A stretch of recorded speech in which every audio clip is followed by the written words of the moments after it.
Good morning students. देखो हमने कल 13.1 का बेसिक किया था और इसके मैंने तुम्हें 5 सम करने को दिए थे, तो हम 6 सम से स्टार्ट कर रहे हैं। देखो 6 सम क्या है।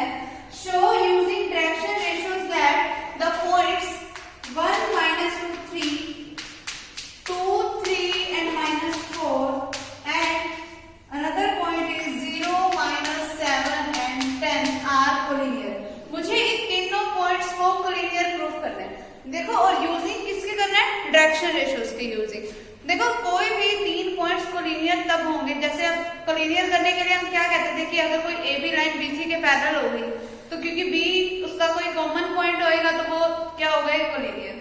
तो अब भी यही है कि हम किसी ए बी लाइन की डायरेक्शन रेशियोज निकालेंगे, किसी बीसी लाइन की डायरेक्शन रेशियोज निकालेंगे। अगर वो डायरेक्शन रेशियोज एक दूसरे का कोई स्केलर मल्टीपल आ गए तो इट मींस कि वो क्या हो जाएंगे, पैरेलल। पैरेलल होने के बाद नेक्स्ट कंडीशन क्या राइज हुई कि क्योंकि बी उसका क्या है, कॉमन पॉइंट है, तो इट मींस कि वो क्या बन जाएंगे, कोलिनियर। ठीक है, तो पहले अगर मैं इन पॉइंट्स की नेमिंग कर दूं, ये कोई पॉइंट ए है, ये कोई पॉइंट अगर बी है और अगर ये कोई पॉइंट सी है, तो अब मैं डायरेक्शन रेशियोज निकालती हूँ ए बी की। अगर मुझे ए बी की डायरेक्शन रेशियोज निकालना है तो वो मैं कैसे निकालूंगी, final point minus initial point. Final point क्या है 2, इनिशियल पॉइंट क्या है 1। फाइनल पॉइंट क्या है 3, इनिशियल पॉइंट क्या है माइनस का 2, तो माइनस माइनस क्या हो गया, प्लस का 2। फिर माइनस के 4 में से मुझे माइनस क्या करना है, 3 को। तो ए बी के डायरेक्शन रेशियोज क्या हो गए, 1, 5 एंड माइनस का 7। ठीक है, फिर मैं डायरेक्शन रेशियोज किसके निकालती हूँ, बीसी के। बीसी के डायरेक्शन रेशियो में terminal point minus initial point. Terminal point क्या है 0, माइनस में इनिशियल पॉइंट क्या है 2। फिर माइनस का 7, माइनस में क्या आएगा 3। फिर 10 में से माइनस करना है मुझे माइनस के 4 को, तो माइनस माइनस प्लस का 4। तो अब ये क्या बन गया, माइनस का 2, माइनस का 10 एंड प्लस का 14। अब इनमें से कॉमन क्या आ रहा है, माइनस का 2 और अंदर क्या बच गया 1, 5 एंड माइनस का 7। ये है किसके इक्वल, dr ऑफ bc के इक्वल है ना। It means dr of bc is equal to क्या आएगा, माइनस का 2 टाइम्स ऑफ ये dr किसके थे, ab के, तो स्केलर मल्टीपल आ गए ना, dr of ab scalar multiple आ गए। It means that ab is parallel to या तो bc के है या फिर ab और में क्या आएगा, या फिर ab and bc are collinear. दोनों कंडीशन अराइज हो सकती है। फिर क्योंकि b इनका क्या है, common point, b common point है, इट मींस कि ab एंड bc क्या बन गए, कोलिनियर। अगर ab bc कोलिनियर है इट मींस कि a b और c तीनों पॉइंट क्या हो गए, कोलिनियर। और यही मुझे प्रूफ करना था। आगे समझ। फिर नेक्स्ट सब देखो 7। Show that the line passing through the point, कि कोई एक लाइन है जो किस पॉइंट से पास आउट कर रही है, 4, 7, 8 एंड 2, 3, 4। मान लो ये पासिंग पॉइंट्स है ए और ये कोई पासिंग पॉइंट है बी। ठीक है, एक लाइन है जो ए और बी पॉइंट से मिलके बनी है। फिर इस parallel to the line through the points, ये पैरेलल है कौन सी लाइन के, किसी ऐसी लाइन जो इन दो पॉइंट से क्या हो रही है, पास आउट, -1, -2 और 1, फिर 1, 2, 5। ठीक है, तो पहले dr निकालो ए बी लाइन के। अगर मुझे पैरेलल प्रूफ करना है तो उनके डायरेक्शन रेशियोज क्या होने चाहिए, स्केलर मल्टीपल होने चाहिए एक दूसरे का। तो dr से मैं ए बी निकाल लेती हूँ, वही तरीका, final point minus initial point. तो 2 में से 4 को माइनस करोगे क्या आएगा, माइनस का 2। 3 में से 7 को माइनस करोगे, माइनस का 4। 4 में से 8 को माइनस करोगे तो माइनस का 4। ठीक है, फिर हम dr ऑफ क्या निकालते हैं, हम cd। dr ऑफ cd क्या आएगा कि 1 में से माइनस करोगे माइनस के 1 को, तो माइनस माइनस प्लस हो गया, तो क्या बन गया, प्लस का 2। फिर 2 में से माइनस करोगे माइनस के 2 को, तो 2 प्लस 2 क्या बन गया, 4। 5 में से 1 को माइनस करोगे क्या बन गया, 4। ठीक है।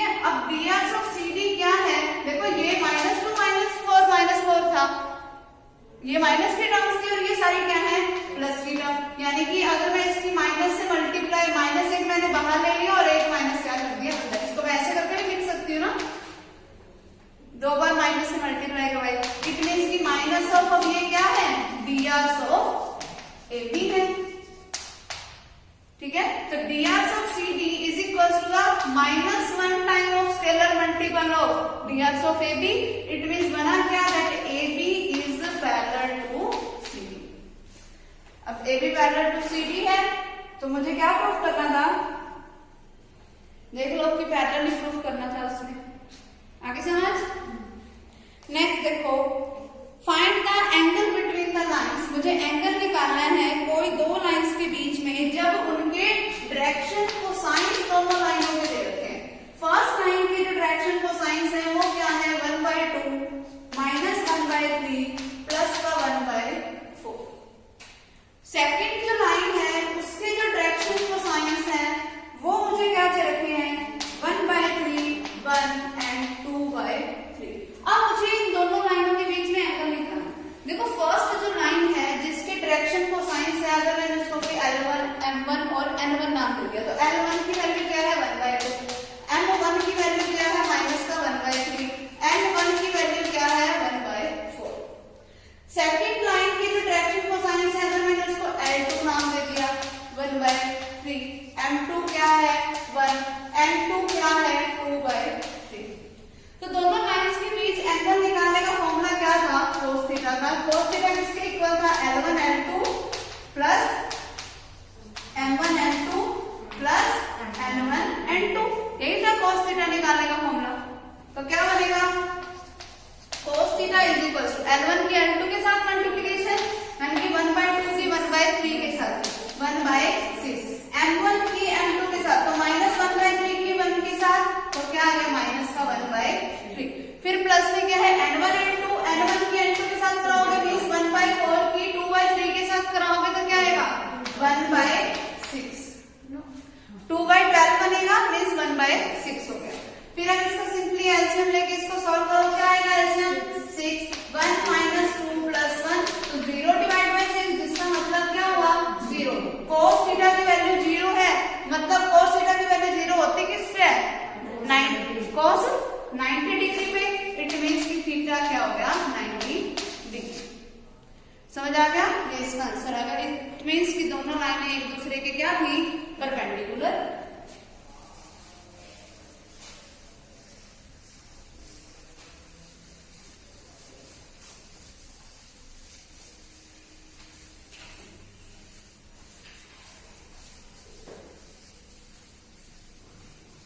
नेक्स्ट देखो,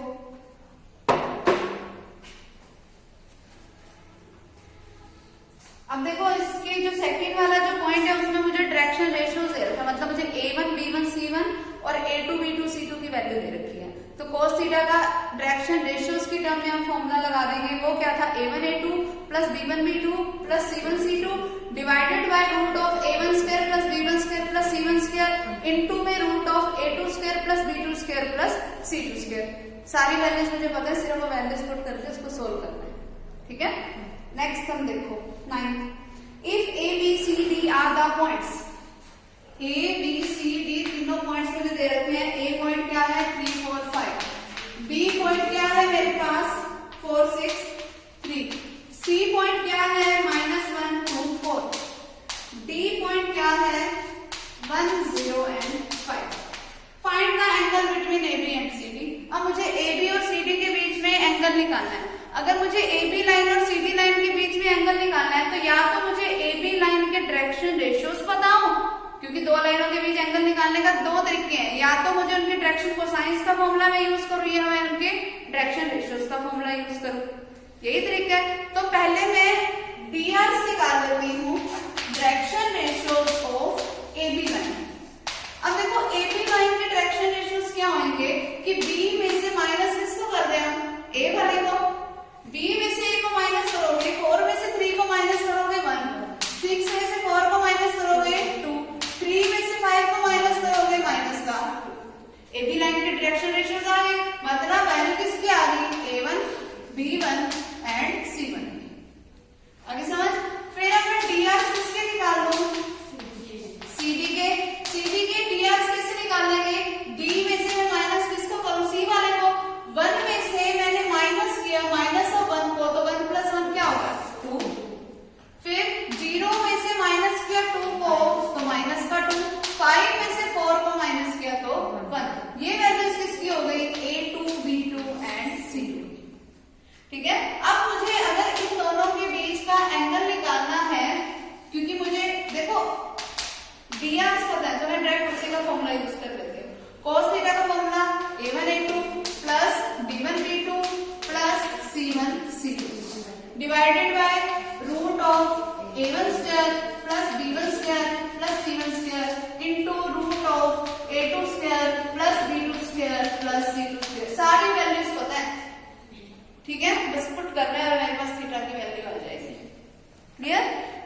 ठीक है।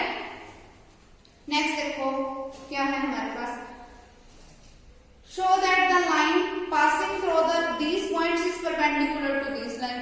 वही बात है, मुझे एंगल ही निकालना है और वो एंगल क्या होना चाहिए, 90 डिग्री का आना चाहिए। हो जाएगा ये वाला। पहले मेरे पास 2 पॉइंट दे रखे हैं, उन 2 पॉइंट्स को लेके मैं किसी ए बी लाइन की डायरेक्शन रेशियो मुझे पता चलेंगे, फिर अगले 2 पॉइंट्स को लेके मुझे किसी सी डी लाइन की डायरेक्शन रेशियो पता चलेंगे, फिर वही मैं एंगल का फॉर्मूला लगाऊंगी। अगर वो एंगल का फॉर्मूला लगाने के बाद सारा सोल्व करने के बाद मतलब मेरे पास अगर रिजल्ट 0 बन गया, इट मींस कि एंगल कितने का था, 90 डिग्री का। इसका मतलब वो दोनों लाइन एक दूसरे के क्या थी, परपेंडिकुलर थी। सेम यही सम है, ठीक है। अगला देखो, A B C are the points, find the angles of the triangle A B C। कि अगर मेरे पास कोई एक ट्रायंगल है A B C और उसमें A पॉइंट क्या है मेरे पास 1 4 2, कोई B पॉइंट क्या है मेरे पास -2 1 and 2, कोई C पॉइंट क्या है हमारे पास 2 -3 and 4। ये मेरे पास ए बी सी तीनों पॉइंट्स हैं, ठीक है। अब मुझे एंगल्स निकालने हैं ट्रायंगल के, मतलब मुझे पहले एंगल ए निकालना है, एंगल बी निकालना है और एंगल सी निकालना है। अगर मुझे ए और बी पता चल गया तो 180 में से मैं माइनस कर दूं ए और बी को, तो मेरे पास सीधा सी बच जाएगा, क्योंकि तीनों एंगल्स का टोटल 180 के इक्वल ही होता है। तो कोई भी 2 निकाल लो, तीसरा मेरे पास डायरेक्ट आ जाएगा, और अगर तीसरा निकाल के भी दिखाना तो वो भी तुम्हारी करती है, ठीक है। पहले अगर मुझे एंगल ए निकालना है, जब मैंने 12th चैप्टर करवाया था तब भी तुम्हें बताया था कि अगर मुझे कोई भी एंगल निकालना हो तो वहीं से मुझे लाइनें लेनी होगी। मतलब मुझे लाइन कैसे लेनी होगी, ए बी और ए सी तरीके।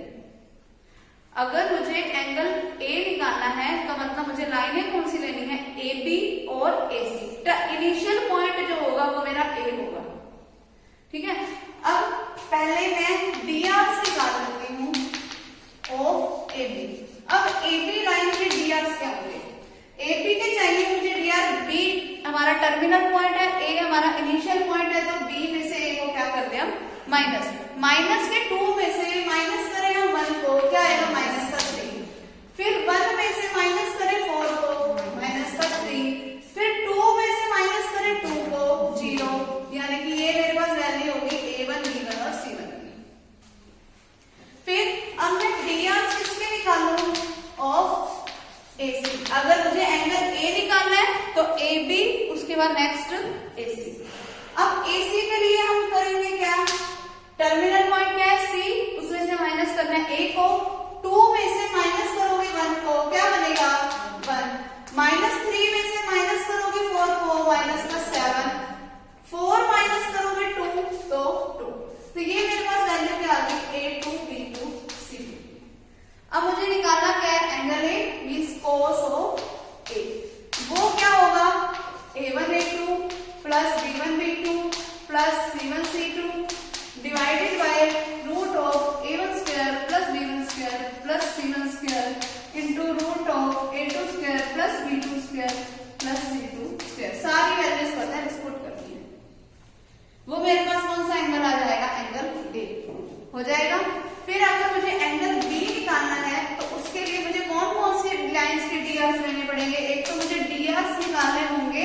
अब बी से मुझे जाना है, बी से ए पे, तो मुझे डीआर चाहिए बी ए के, और बी से भी किस पे जाना है मुझे, सी पे। तो दूसरी लाइन कौन सी होगी, बी सी, ठीक है। बी ए वाले चाहिए, ए बी वाले मत लिख देना। बी ए में ए हमारा टर्मिनल पॉइंट है, ठीक है, और B हमारा इनिशियल पॉइंट है, तो A में से B को माइनस करूंगी अपना, ठीक है। फिर वो जो आएंगे वो मेरे A1 B1 C1 का काम करेंगे, इसको सॉल्व करके जो आएंगे वो मेरा A2 B2 C2 का काम करेंगे, और सिंपली इसी फॉर्मूले में वैल्यू पुट करूंगी, वो मेरे पास क्या आ जाएगा, कोस ऑफ B, ठीक है। सेम C जब मुझे एंगल निकालना होगा तो मुझे क्या चाहिए, CA और CB वाले। आगे समझ, इस तरीके से हम सोल्व करें। अगर एक चीज हो सकती है जो तुम शॉर्ट में कर सकते हो कि तुम्हें AB के पता चल रहे हैं ना, जब मुझे BA के चाहिए बस इसकी माइनस से मल्टीप्लाई करवा दो, ताकि तुम्हें बार बार सोल्व ना करके देखना पड़े, AB के पता है, तो BA के हमारे सिंपली क्या हो जाएंगे कि इनकी माइनस से मल्टीप्लाई करा, तो -3 की माइनस से मल्टीप्लाई कराओगे तो प्लस का 3, अगले वाले में भी प्लस का 3 आएगा, उससे अगले में 0। तो BA के डायरेक्शन रेशियोज मेरे पास क्या हो जाएंगे 3, 3 और 0।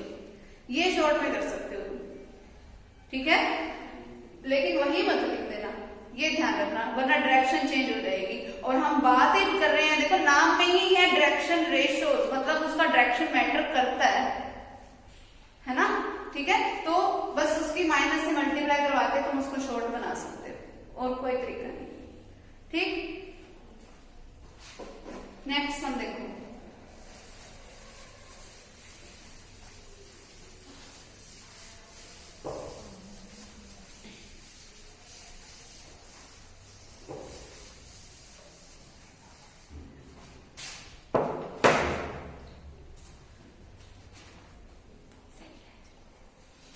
अगला देखो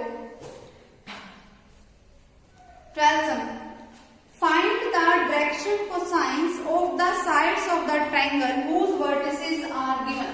कि कोई एक ट्रायंगल है हमारे पास A, B and C। A point क्या है हमारे पास 3, 5 एंड माइनस का 4। B पॉइंट क्या है हमारे पास -1, 1 एंड 2। C पॉइंट क्या है हमारे पास -5 एंड माइनस का 2। अब मुझे इनकी साइड्स जो है ना उनके डायरेक्शन कोसाइंस बताने हैं। देखो साइड्स के डायरेक्शन रेशियो तो हमें इजीली बताने आते हैं, पहले मैं वही निकाल देती हूँ। Direction ratios of line AB, 3 side है इसमें AB, BC और CC। पहले मैंने AB साइड के डायरेक्शन रेशियोज निकाले, वो क्या होएगा, B में से माइनस किसको करूंगी, A को, B में से A को माइनस करो, मतलब -1 में से मैं माइनस किसको करूं, 3 को, तो क्या आएगा माइनस का 4। फिर 1 में से माइनस करोगे 5 को, माइनस का 4। 2 में से माइनस करोगे माइनस के 4 को, तो प्लस का 6। डायरेक्शन रेशियो पता चल गए। अब डायरेक्शन कोसाइंस निकालते हैं। ये वैल्यू किसकी है, A1 की, B1 की एंड C1 की। अब direction cosines of AB line वो मैं निकाल रही हूँ। वो क्या होंगे, कोई L1 होएगा, कोई M1 होएगा और कोई N1 होएगा। डायरेक्शन कोसाइन को हम इससे लिखते हैं L, M और N से। तो L1 की वैल्यू किसकी इक्वल थी, मैंने रिलेशनशिप बताया था कल जब बेसिक करवाया था कोसाइंस और रेशियोज के बीच का, कि L किसके इक्वल होता है, A1 divided by under the root of A1 square plus B1 square plus C1 square. तो मेरे पास L1 क्या निकलेगा, देखो A1 की वैल्यू क्या है, माइनस का 4 divided by under the root of A1 का स्क्वायर मींस माइनस के 4 का स्क्वायर 16। फिर प्लस में क्या है, B1 स्क्वायर मींस माइनस के 4 का स्क्वायर, फिर से 16 प्लस में C1 का स्क्वायर मींस 6 का स्क्वायर, तो 36। ठीक है, अब सिर्फ इसको सॉल्व कर दो, वो वैल्यू किसकी हो गई, L1 की। फिर M1 कैसे निकलेगा, B1 by root of A1 square plus B1 square plus C1 square. B1 की वैल्यू मुझे पता है, वो पुट करो, A1 B1 C1 की भी पता है, वो पुट कर दो। फिर N1 कैसे निकलेगा, C1 by root of A1 square plus B1 square plus C1 square. आगे समझ, ये L1, M1 और N1 क्या हो जाएंगे, direction cosines of the line AB। फिर अब मुझे जब BC के निकालने होंगे, BC साइड्स के डायरेक्शन कोसाइन निकालने होंगे, तो पहले तो इसके क्या निकालो, डायरेक्शन रेशियोज। BC के डायरेक्शन रेशियोज कैसे निकालेंगे, कि C में से माइनस कर दो A के, फिर वो A2 B2 C2 की वैल्यू आ जाएगी। फिर L2 M2 और N2 कैसे निकालेंगे, L2 किसके इक्वल होएगा, A2 divided by A2 square plus B2 square plus C2 square. इसी तरीके से सेम, ठीक है। फिर अगले थर्ड लाइन के CA के कैसे निकालोगे, कि A में से माइनस करेंगे पहले C वाले को, तो direction ratios of CA line आ जाएगा। फिर उनके डायरेक्शन कोसाइंस ही निकालना है मुझे, ठीक है, हो जाएगा। नेक्स्ट देखो क्या है हमारे पास, find the direction cosines of the line. किसी एक ऐसी लाइन के मुझे डायरेक्शन कोसाइंस निकालने हैं। मान लो जिस लाइन के मुझे डायरेक्शन कोसाइंस निकालने हैं, उनके डायरेक्शन कोसाइंस है कोई L, M और N टाइप के। जिस लाइन के मुझे डायरेक्शन कोसाइंस निकालने हैं, उनको मैंने नाम दे दिया L, M और N। फिर आगे क्या बोला, which is perpendicular to the line whose direction cosines are proportional to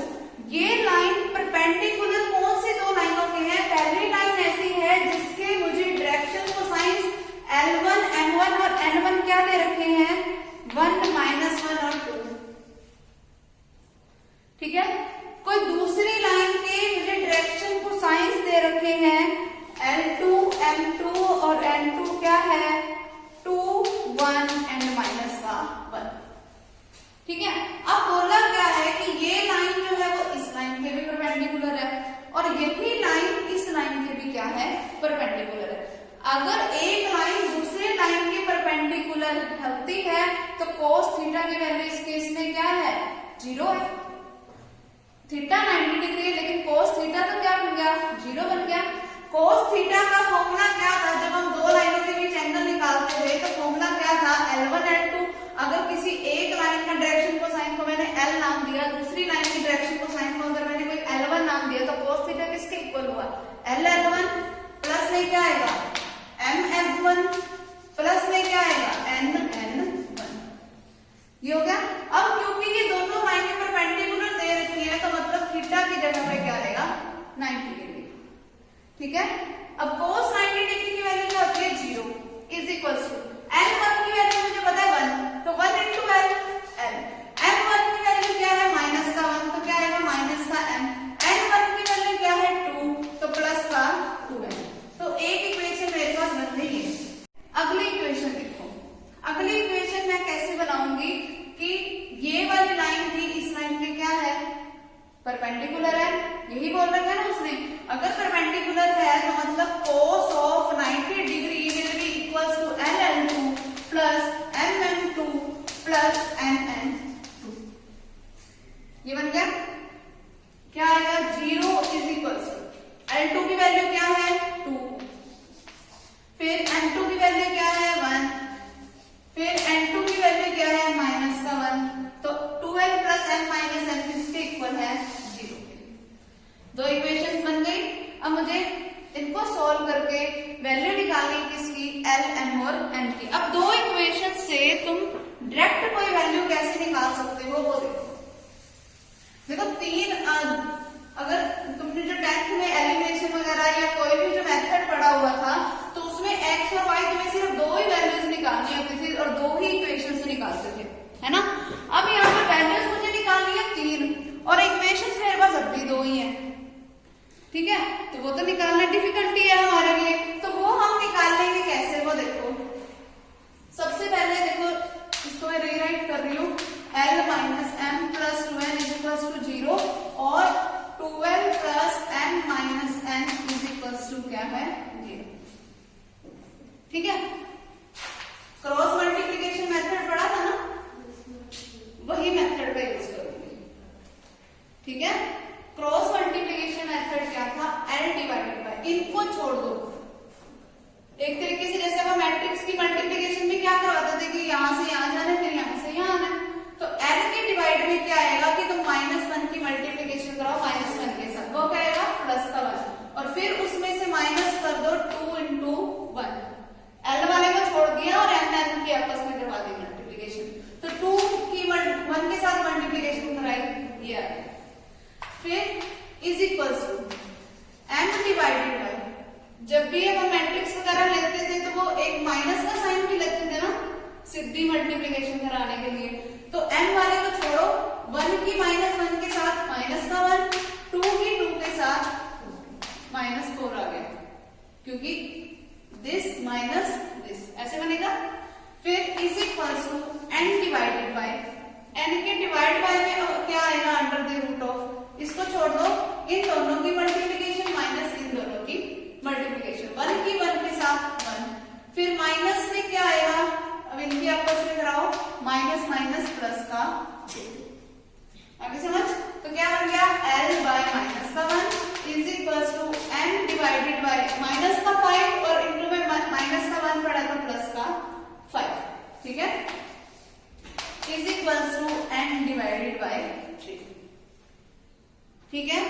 अब इसको सॉल्व करोगे, जब भी मैंने तुम्हें कल भी एक तरीका बताया था कि अगर ऐसी फॉर्म हमारे पास पड़ी हो तो वो इक्वल्स टू होती किसके है प्लस माइनस हो, अंडर द रूट ऑफ जो ऊपर क्वांटिटी होती है उनका स्क्वायर का सम डिवाइडेड बाय जो नीचे क्वांटिटीज होती है उनके स्क्वायर का सम। कल बेसिक में बताया था ना मैंने तुम्हें, इसका स्क्वायर का सम क्या आएगा अंडर द रूट ऑफ -1 का स्क्वायर 1, 5 का स्क्वायर 25, 3 का तो l by -1 is equal to किसके आया, l square plus m square plus n square किसके इक्वल होता है 1 के, 1 का रूट भी करोगे तब भी 1, तो क्या बनेगा plus minus of 1 by root of, यहाँ से क्या बनेगा 35, तो l की वैल्यू क्या आ जाएगी प्लस माइनस ऑफ इंटू में -1 भी आ गया तो प्लस चेंज हो जाएगा माइनस में, माइनस चेंज हो जाएगा प्लस में, ठीक है, और क्या बन गया 1 बाय रूट ऑफ 35,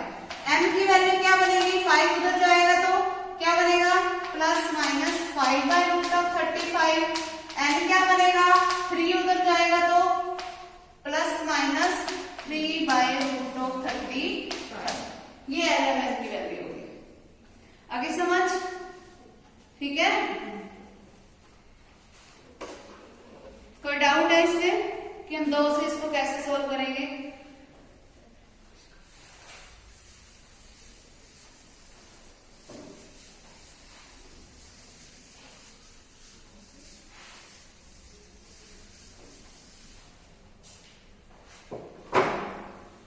नेक्स्ट देखो,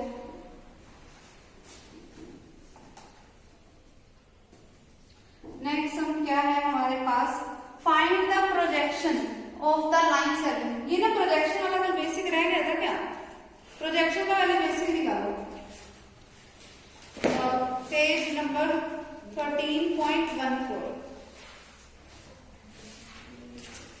देखो, प्रोजेक्शन का पहले तो मतलब क्या होता है, प्रोजेक्शन का मतलब होता है कि ना हमारे पास बेस में कोई भी एक लाइन पड़ी है, इस तरीके से बेस में हमारे पास प्लेन के ऊपर कोई भी एक लाइन पड़ी है, किसी एक लाइन को, किसी ऐसी शॉर्टेस्ट लाइन को, शॉर्टेस्ट भी यहाँ पे साथ में वर्ड लगेगा, किसी एक ऐसी शॉर्टेस्ट लाइन को मैं इसके ऊपर किस तरीके से एडजस्ट करूं कि अगर मैं इसको ऊपर से देखूं तो वो इसको पूरा कवर कर ले।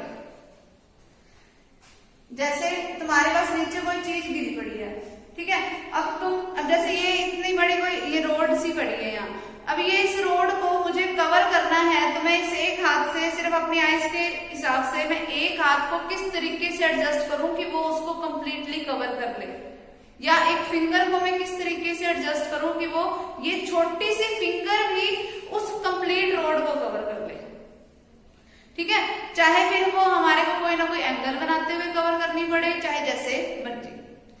जब हमारे पास जिस लाइन से हम इसको कवर कर रहे हैं, हम ये वाली लाइन, इसके तो हम लेंगे डायरेक्शन रेशियोस, मतलब कोई x2 माइनस x1 करेंगे, इसका कोई एक इनिशियल पॉइंट भी होगा, कोई एक फाइनल पॉइंट भी होगा, और मैं इसके क्या लूंगी, कोई डायरेक्शन कोसाइंस भी लूंगी। तो अगर मुझे कभी भी प्रोजेक्शन बताना हो इस लाइन का इस लाइन के ऊपर, तो वो क्या होगा l into x2 minus x1, ये कोई पॉइंट रहेगा x1 y1 z1, ये कोई पॉइंट रहेगा x2 y2 z2, ठीक है, और एलिमेंट जो होंगे वो इसके क्या आएंगे डायरेक्शन कोसाइंस, तो वो जो होगा plus m times of y2 minus y1 plus n times of z2 minus z1, ये इसको सॉल्व करके मेरे को क्या मिलेगा, projection of the line AB on some line CD, ठीक है, ये मेरे पास कोई AB लाइन होगी और ये मेरे पास कोई लाइन क्या होगी CD। आगे समझ, इस तरीके से मैं किसी भी लाइन को दूसरी लाइन के ऊपर क्या करवा सकती हूँ, प्रोजेक्ट करवा सकती हूँ, ठीक है। अब मुझे इसके लिए सम करना है, देखो find the projection of the line segment. देखो लाइन सेगमेंट जो है वो इन दो पॉइंट से मिलकर बनी है, मतलब ए पॉइंट है मेरे पास 2 1 3, कोई बी पॉइंट है मेरे पास 0 2 8, तो करना क्या है, x2 माइनस x1 करना है, x2 माइनस x1 करना है, यानी कि इसमें से इसको माइनस करना है। ए बी लाइन तो मेरे पास ये होगी, और जो मेरी बेस वाली लाइन है उसके डायरेक्शन रेशियोज दे रखे हैं मुझे 1 1 2, लेकिन मुझे फॉर्मूले में क्या चाहिए, डायरेक्शन कोसाइंस सेकंड, ठीक है। तो पहले तो मैं डायरेक्शन रेशियोज क्या दे रखे हैं 1 2 और 2, ठीक है। अब अगर मैं इसके डायरेक्शन कोसाइंस निकालूं तो मेरे पास n की वैल्यू क्या आएगी कि a divided by root of a square plus b square plus c square, a square करोगे 1, b स्क्वायर करोगे 4, c स्क्वायर करोगे 4, तो क्या बन गया रूट ऑफ 9, जिसका मतलब क्या हो गया 1/3, तो n की वैल्यू आ गई 1/3, n सॉल्व कर लेना 2/3 आएगा, n सॉल्व कर लेना वो भी 2/3 आएगा, जो ये वाली वैल्यू से बस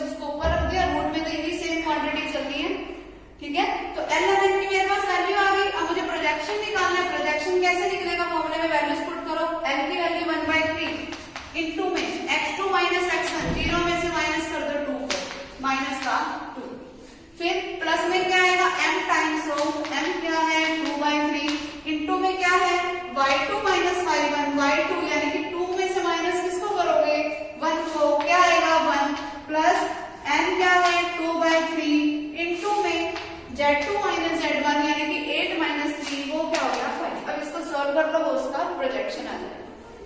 ठीक है, ठीक है। फिर अगला पी क्यू आर एस 3 वो दे रखे हैं मुझे, पी क्यू का आर एक्स पे प्रोजेक्शन बताना है। तो पी क्यू वाला तो ले लो x2 minus x1, y2 minus y1 और z2 माइनस z1। और आर एस लाइन की पहले तो निकालना डायरेक्शन रेशियोज कि सेकंड में से फर्स्ट पॉइंट को माइनस कर दो, यानी कि एस में से आर को माइनस करोगे, फिर उसके डायरेक्शन को साइंस निकाल के इस फॉर्मूले में वैल्यू पुट करनी है सिर्फ। ठीक है, 16 सम। देखो अब हमारे पास नेक्स्ट सम क्या है, find the coordinates of the foot of the perpendicular from the points A, जिसके कोऑर्डिनेट्स मुझे क्या दे रखे हैं 103। ए पॉइंट जो है कोई एक जिसके कोऑर्डिनेट्स हैं 103, इससे कोई एक परपेंडिकुलर ड्रॉ किया गया है किसी एक लाइन पे, और मुझे इसका फुट ऑफ परपेंडिकुलर के कोऑर्डिनेट्स बताने हैं। मतलब मुझे डी के कोऑर्डिनेट्स क्या होंगे ये निकालने हैं। ठीक है, और किस लाइन के ऊपर, वो लाइन कैसी है जो कि बी और सी पॉइंट्स को मिलके बनी है।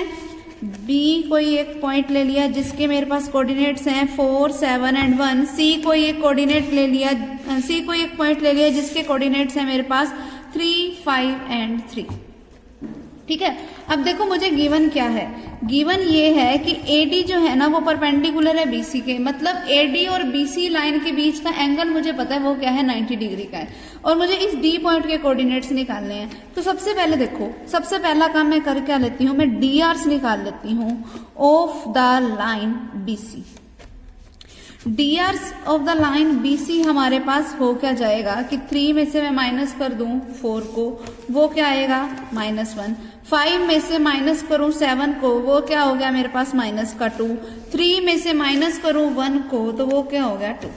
तो DRs of the line BC मेरे पास ये आ गया। अब देखो क्योंकि AD लाइन जो है वो BC के परपेंडिकुलर है, तो ये जो D पॉइंट है इस BC लाइन के ऊपर है, इसका मतलब ये D पॉइंट जो है वो इस लाइन को किसी ना किसी रेशियो में तो डिवाइड करेगा। मान लो वो इस लाइन को किसी के रेशियो 1 में डिवाइड कर रहा है, और मान लो मैंने इस D पॉइंट्स के जो कोऑर्डिनेट्स हैं उसको कुछ मान लिया x, y और z। इसका मतलब क्या हुआ कि x using section formula x की वैल्यू क्या बनी कि तुम k की मल्टीप्लिकेशन कराओ 3 के साथ, तो क्या बन गया 3k। 1 की मल्टीप्लिकेशन कराओ 4 के साथ, तो क्या आ गया 4। डिवाइडेड बाय में टोटल रेशियो की वैल्यू क्या है k+1। y क्या बन गया मेरे पास कि k की मल्टीप्लिकेशन कराओ 5 के साथ, तो क्या बन गया 5k, प्लस 1 की मल्टीप्लिकेशन करवाओगे 7 के साथ, तो क्या बन गया 7 डिवाइडेड बाय k+1। सेम उसी तरीके से अगर मैं z की वैल्यू निकालूं वो क्या आएगी, k की मल्टीप्लिकेशन 3 के साथ तो 3k, प्लस 1 की मल्टीप्लिकेशन 1 के साथ तो प्लस का 1 डिवाइडेड बाय k+1। तो x, y, z की वैल्यूज हो गई। इट मीन्स कि मेरे पास D पॉइंट्स के कोऑर्डिनेट्स क्या आ गए 3k+4 divided by k+1, 5k+7 divided by k+1। z की वैल्यू क्या है 3k+1 डिवाइडेड बाय k+1। हो गया हमारे पास D पॉइंट्स के कोऑर्डिनेट्स। अब देखो DRs of the line BC में निकाल चुकी हूँ, अब मैं DRs किसके निकाल लेती हूँ of the line, DRs of line AD। अब AD लाइन के अगर मुझे DRs निकालने हैं तो इसका मतलब D के पोजीशन में से मैं माइनस करूंगी A के पोजीशन वेक्टर को। अब D के पोजीशन वेक्टर ये है और A के पोजीशन वेक्टर क्या है 103। इट मीन्स कि 3k+4 डिवाइडेड बाय k+1 में से मुझे माइनस करना है 1 को, फिर 5k+7 डिवाइडेड बाय k+1 में से मुझे माइनस किसको करना है 0 को, फिर 3k+1 डिवाइडेड बाय k+1 में से मुझे माइनस किसको करना है 3 को, ये करना है। तो अब निकाल लो DRs ऑफ लाइन AD क्या बनेगा वो देखो, एलसीएम क्या आएगा k+1, 3k+4 माइनस का k माइनस का 1, ये एलसीएम हो गया। फिर एलसीएम देखो यहाँ से 0 ही माइनस करना है तो मुझे कोई एलसीएम वगैरह लेने की जरूरत नहीं है, यहाँ पे सिंपली क्या हो गया 5k+7 डिवाइडेड बाय k+1। फिर इसमें मैंने फिर एलसीएम लिया, क्या आएगा एलसीएम k+1 क्या बनेगा 3k+1 माइनस में 3 × में k 3k, फिर माइनस के 3 की 1 के साथ कराओगे तो माइनस का 3। तो DRs ऑफ लाइन AD क्या बन गया मेरे पास, एलसीएम क्या है k+1 है, तो देखो 3k माइनस k क्या आ गया 2k, 4 - 1 क्या आ गया प्लस का 3। फिर ये क्या है मेरे पास 5k + 7 डिवाइडेड बाय k + 1, इसको सोल्व किया 3k से 3k कैंसिल, 1 - 3 क्या हो गया -2 डिवाइडेड बाय k + 1। अब देखो DRs ऑफ लाइन BC वो क्या थे मेरे पास A1, B1 और C1 की वैल्यू, ठीक है। अब DRs ऑफ लाइन AD को मैंने क्या ले लिया A2, B2 और C2 की वैल्यू। अब मुझे गिवन क्या है कि जो AD है वो परपेंडिकुलर किसके है BC के। अगर कोई एक लाइन दूसरी लाइन के परपेंडिकुलर है मतलब उनके बीच का एंगल कितना है 90 डिग्री का। अगर उन दोनों के बीच का एंगल 90 डिग्री का है तो इसका मतलब बना क्या मेरे पास कि A1 A2 स्पेशल कंडीशन थी ना। वैसे तो हमारे पास cos थीटा हम निकालते कैसे A1 A2 + B1 B2 divided by plus C1 C2 divided by root of A1² + B1² + C1² into under the root of A2² + B2² + C2²। वैसे तो ये फॉर्मूला है हमारे पास, लेकिन जब कंडीशन क्या थी कि जब हमारे पास 90 डिग्री का एंगल हो तो वो वाले टर्म हमारे पास बन क्या जाएगी A2 + B1 B2 + C1 C2 is equals to किसके आएगा 0 के। तो बस अब A1 क्या है मेरे पास देखो -1, A1 देखो क्या था -1, तो वो वैल्यू यहाँ पे पुट कर दो। -1 की मल्टीप्लीकेशन A2 के साथ, A2 क्या था मेरे पास 2k + 3 divided by k + 1 plus में B1 की वैल्यू देखो क्या है -2, तो वो वैल्यू पुट करो -2 इंटू में B2 की वैल्यू क्या है 5k + 7 डिवाइडेड बाय k + 1। फिर प्लस में क्या है C2 की वैल्यू क्या है मेरे पास देखो 2, तो 2 की मल्टीप्लीकेशन हम किसके साथ करवाएंगे -2 डिवाइडेड बाय k + 1 के साथ, वो क्या आएगा 0, ठीक है। अब -1 के अंदर मल्टीप्लीकेशन कराओ तो क्या बन गया -2 के -3 डिवाइडेड बाय k + 1। अब -2 की 10 के साथ कराओगे तो क्या बनेगा -10 के -14 डिवाइडेड बाय k + 1। 2 के अंदर मल्टीप्लीकेशन कराई तो क्या आ जाएगा मेरे पास प्लस में -4 divided by k + 1 is equals to 0। अब इन सब का एलसीएम लोगे फिर से क्या आया k + 1 क्या बन गया -2 के -3 -10 के -14 और प्लस -4 इज इक्वल्स टू 0। अब ये k + 1 उस 0 के साथ उधर जाके मल्टीप्लाई होएगा तो 0 बन गया, तो ये तो खत्म हो गया। ऊपर यहाँ पर बचा क्या देखो -2 के -10 के क्या बन गया मेरे पास -12 के, फिर -3 -14 -17 और -17 और -4 यानी कि -21 इज इक्वल्स टू किसके आ गया 0 की। तो यहाँ से -12 के इज इक्वल्स टू किसके बन गया, उधर जाके 21 अगर प्लस का होगा तो प्लस के 21 के इक्वल आ गया। तो k की वैल्यू क्या आ गई 21 डिवाइडेड बाय -12। अब ये 3 के टेबल पे कैंसिल आउट हो रहे हैं, 3 7s = 21 एंड 3 4s = 12। तो k की वैल्यू मेरे पास क्या आ गई -7/4। अब k की वैल्यू आ चुकी है मेरे पास, मुझे वैल्यू किसकी निकालनी है इस d के कोऑर्डिनेट्स की। तो इन d के कोऑर्डिनेट्स में इस k की वैल्यू को मैं पुट कर देती हूँ। देखो पहला कोऑर्डिनेट क्या है 3k + 4, k की जगह पे पुट करो -7/4 और प्लस में क्या पड़ा है 4 डिवाइडेड बाय में k + 1 है यानी कि -7/4 प्लस का 1। तो वो देखो मेरे पास क्या बनेगा -21 डिवाइडेड बाय 4 प्लस का 4 होल डिवाइडेड बाय 1 में से 7/4 को माइनस किया मैंने तो क्या बच गया -3/4। ठीक है, तो इसको सोल्व करेंगे। 4 हमारे पास एलसीएम आएगा, क्या बन गया -21 प्लस का 16 डिवाइडेड बाय -3/4। इस 4 से ये 4 कैंसल, तो -21 प्लस का 16 यानी कि -5 डिवाइडेड बाय में क्या पड़ा है -3, तो माइनस से माइनस कैंसल, तो इसके x कोऑर्डिनेट की मेरे पास वैल्यू क्या आ गई 5/3। सेम उसी तरीके से मैं y कोऑर्डिनेट की वैल्यू निकाल लेती हूँ। देखो y कोऑर्डिनेट मेरे पास क्या बना था, y कोऑर्डिनेट क्या था 5k + 7 डिवाइडेड बाय k + 1। तो अब फिर से k की वैल्यू पुट कर दो, मेरे पास y की वैल्यू आ जाएगी। फिर z हमारे पास क्या था 3k + 1 डिवाइडेड बाय k + 1। फिर से यहाँ पे k की वैल्यू पुट कर दो, मेरे पास वैल्यू किसकी आ जाएगी z की। तो x y z की वैल्यू आ गई। अब x y z थे क्या coordinates of the point D, यही तो मुझे निकालना था, find the coordinates of the foot of the perpendicular. ठीक है, तो ये जो लास्ट सम था इस एक्सरसाइज का वो भी हमारा कंप्लीट हो गया। अब ये एक्सरसाइज 13.1 हमारे पास कंप्लीट हो गई।